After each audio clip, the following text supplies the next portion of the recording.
धरोहर से समृद्ध Matheran hill station की आपकी यात्रा हमें अत्यंत हर्षित करती है। आप इस समय माथेरान के प्रवेश द्वार दस्तूरी नाका। नमस्कार, मी शुभांगी. माझ्या चॅनलमध्ये तुम्हा सर्वांचं खूप खूप स्वागत. खूप दिवसांनी व्लॉगिंग केलं. अचानक ठरलेला प्लॅन म्हणजे माथेरानचा. आणि माथेरानला आम्ही गेलेलो. खूप छान वाटलं तिथं गेल्यानंतर. माथेरान हे महाराष्ट्रातील रायगड जिल्ह्यातील सह्याद्री डोंगरावरती वसलेले एक अतिशय प्रसिद्ध आणि भारतातील सर्वात लहान थंड हवेचे ठिकाण आहे असं म्हटलं जातं. आणि याला छोटं महाबळेश्वरही देखील म्हणलं जातं. हे ठिकाण आशियातील एकमेव वन वाहन इको सेन्सिटिव्हिटी हिल स्टेशन म्हणून ओळखले.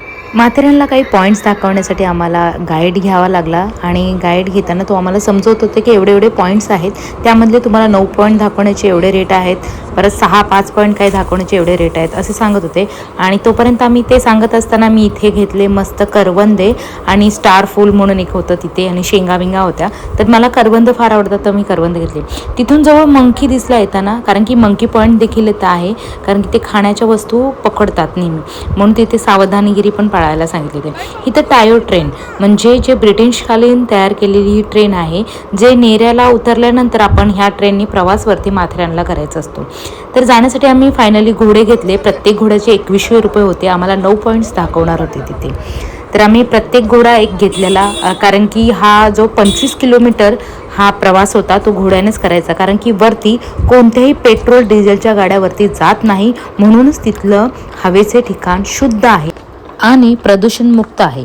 इथे पायी चालणं, घोडेस्वार किंवा हाताने ओढल्या जाणाऱ्या रिक्षा वापर केला जातो. माथेरान हे समुद्राच्या सपाटीपासून उंची सुमारे 803 मीटर आहे. 1850 मध्ये ठाणे जिल्हाधिकारी ह्यू मॅलेट यांनी या ठिकाणाचा शोध लावला. अचानक ठरलेला हा माथेरानचा प्लॅन खूप आनंद देऊन गेला, कारण की आम्ही खूप वर्षानंतर ही घोडेस्वारी केली होती. तुम्हाला पण माथेरानला जर यायचं असेल तर तुम्ही ट्रेनने येत असाल तर तुम्ही नेरळ इथे उतरायचं आहे, आणि त्यानंतर माथेरान एक टायो ट्रेन जाते, त्या टायो ट्रेनमध्ये बसून तुम्ही वरती माथेरानला येऊन माथेरानचा आनंद घेऊ शकता. असं हा आनंदमय प्रवास तुमचा माथेरानला घडू शकतो. तर मुलांनी तर फार एन्जॉय केलेले आहे. आणि पावसाळ्यात जून आणि सप्टेंबर संपूर्ण माथेरान धुक्याने एकदम लपेटलेलं असतं. सभोवताची हिरवाई अधिकच ताजीतवानी दिसते आणि धबधबे आपल्याला संपूर्ण प्रवाहाने वाहून लागतात. या काळात निसर्गप्रेमांसाठी माथेरान म्हणजेच जणू स्वर्गच असते. हे जे गाईड घेतले होते त्यांचेच हे घोडे होते, आणि ते घोडे सोबत ते 25 किलोमीटर आमच्यासोबत चालले होते. त्यांच्या पायात चप्पल होते, हे पाहून तर फारच दुःख वाटत होते. आणि हे सगळे घोडेस्वार धनगर समाजाचे होते. त्यांच्या धनगरांच्या वस्त्या देखील इथे होत्या. त्या उदरनिर्वाह करण्यासाठी एक बिझनेस आहे, आणि ते तिथे करत होते. जे काम करतात त्यांना तुम्ही कधीच पैशामध्ये कमी जास्त करू नका. आणि त्यांना 25 किलोमीटरचा घोड्याने प्रवास केल्यानंतर आम्ही पोहोचलो शॉल्ट लेकला. शॉल्ट लेक हा माथेरानसाठी मुख्य पाणी पुरवठा करणारे शांत आणि नयनरम्य ठिकाण आहे. दाट जंगलाने वेढलेले हे ठिकाण सहलीसाठी आणि विश्रांतीसाठी आणि पक्षी निरीक्षणासाठी उत्तम आहे. पावसाच्या काळात हा तलाव भरून वाहतो आणि एक टोकाला लहानसा धबधबा तयार होतो. हे अत्यंत मोहक दिसतं. या तलावाजवळच एक मंदिर आहे, सारनाथ मंदिर. हे भगवान शिवाला समर्पक आहेत. हे मंदिर अत्यंत प्राचीन आणि पवित्र शिव मंदिर आहे. हे माथेरानचे ग्रामस्थ देवता मानले जाते. येथे शिवलिंग स्वयंभू असून ते विलक्षण यल आकाराचे आहे. हे शिवलिंग कायम सिंदूरने झाकलेले असते. याची आख्यायी देखील आहे. मंदिराच्या प्रवेशद्वारावरती घंटा होते, ती वाजवल्यानंतर एवढा सुंदर त्याचा आवाज इको झाला की खूप छान वाटलं कानाला. समोर आम्ही मंदिरात प्रवेश केल्यानंतर समोर कासवांची एक मूर्ती होती, आणि त्यापुढे शिवलिंग. हे शिवलिंग स्वयंभू आहे, नेहमी शेंदुराने झाकलेलं असतं, आणि ह्याचा आकार यल आकाराचा आहे. ह्याची आख्यायी तर फार सुंदर आहे. एक गवळी समाजाचा व्यक्ती रोज त्या झाडाखाली, म्हणजेच एक पिसे झाड म्हणजे जांभळासारखं असलेल्या औषधी झाडाखाली आपली गाय नेहमी बांधायचा, आणि ती गाय नेहमी तिथे दूध ओतायची.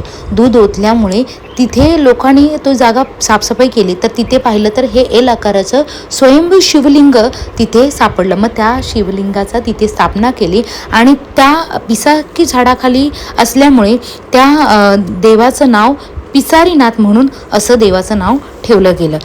मंदिराचं दर्शन झाल्यानंतर आम्ही चाललो आता पॉईंट्स पाहायला. तर आता समोर पॉईंटचे तुम्हाला बोर्ड दिसलाच असेल, त्या बोर्डवरती सर्व पॉईंट्स आहेत. ती छत्रपती शिवाजी महाराजांचा पुतळ्याचं देखील दर्शन आपल्याला इथे बघायला. मंकीच्या डोक्यावरती छत्रपती शिवाजी महाराजांचा आपला पूर्ण मूर्ती ठेवलेली होती, ती मूर्ती पाहायला मिळते. आणि इथं मुलांनी त्या स्टेथोस्कोपने ती मूर्ती पाहिली. खूप सुंदर असा देखावा होता आणि निसर्गाचा देखावा पाहिला तर मला तर खूपच आवडतं. आजूबाजूने डोंगरी, हे पावसाळ्यात दृश्य खूप सुंदर असतं असं म्हणतात. जेव्हा पावसाळ्यात म्हणतात तिथलं सौंदर्य खूपच वेगळं असतं आणि हे सौंदर्य पाहण्यासाठी पावसाळ्यामध्ये तुम्हाला धबधबे, झाडांची घनदाट ओलावा हा खूप सुंदर असा दिसायला भेटतो. तर आम्ही हा उन्हाळ्यामध्ये गेलो होतो, पण उन्हाळ्यात देखील इथं थंडावा खूप छान होता.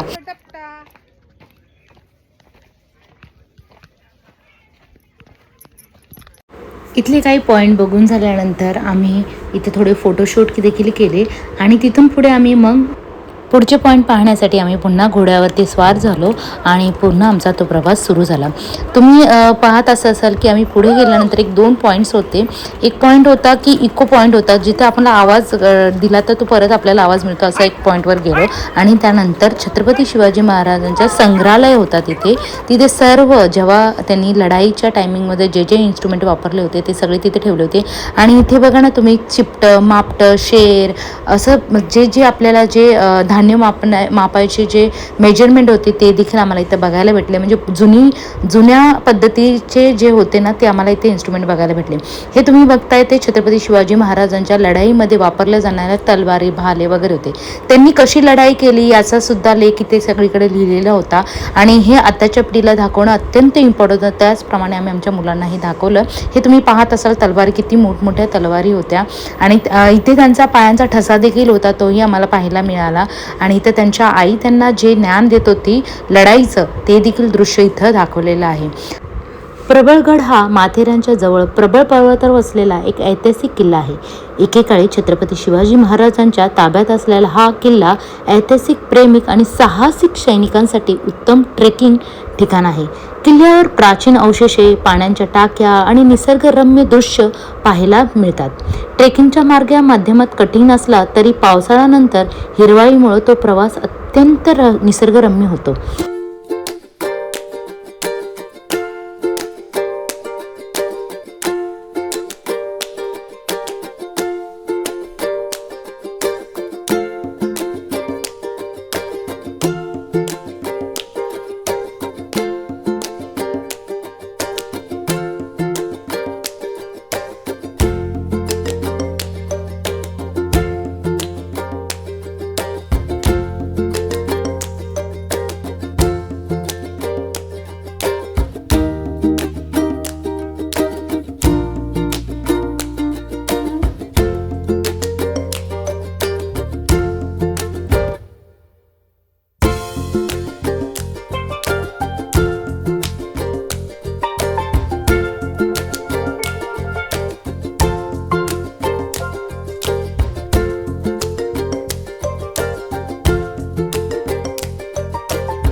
असं पूर्ण आम्हाला बघून एवढा आनंद झाला की आपल्या छत्रपती शिवाजी महाराजांचा आम्हाला एवढा अभिमान आहे की त्यांनी आमच्यासाठी एवढं काही केले. त्यासाठी आम्ही त्यांना शतशः नमन करतो.